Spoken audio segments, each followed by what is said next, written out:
ఏంటిది ఒరేమ్మ రాళ్ళలాగా ఉన్నాయి, ఇల్లు కట్టుకోవడానికి రాళ్ళు రప్పలు కావాలా? అదేనండి ఇంటి వెనకాల ఒక 4 రాళ్ళు వేసి ఇల్లు కట్టుకోవచ్చు అంటారు కదా. కాదండో ఈ పుల్లుంట్లు. అరే గోల్డ్ కలర్ కూడా వచ్చినాయి. అదేంటారండి, మనమైతే గోల్డ్ కొనలేం కానీ అన్నీ గోల్డ్ కలర్లోనే కనిపిస్తాయి. ఎందుకంటే నా కళ్ళు డిఫెక్ట్ లేవు, మీ కళ్ళు కూడా ఇదే ఎఫెక్ట్లో ఉన్నాయా? అలా కలిసి వస్తుంది. అయినా ఈ పులుంట్లు కూడా మనలాగానే అండి, మనుషులు చూస్తే పొంగిపోతాయి పిండి పులిసినట్టు. మళ్ళీ మామూలుగా ఓపెన్ చేస్తే స్మూత్గా ఫ్లఫీగా ఉంటాయి. మనం కూడా అంతే కదండి, పలకరిస్తే చాలా నవ్వుతా కూల్గా ఉంటాం. ఎందుకంటారు మనుషుల మెంటాలిటీనే ఇంత, లేకపోతే పిండి ఎఫెక్ట్ ఇంతేనా?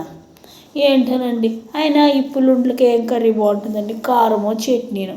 అందుకని రోజు చట్నీ కారం ఏం చేస్తారండి, సాస్ వేసుకొని పిల్లలు పెట్టి.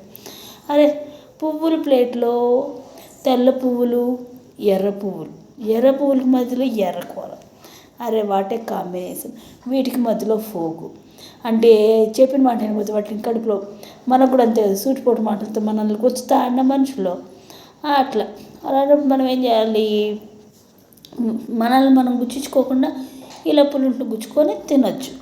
ఫోకుని ఇడ్లీలో కూడా వాడచ్చు, ఇలా పులుంట్లకి వాడచ్చు. మీరైతే ఎలా చేస్తారు? Please subscribe.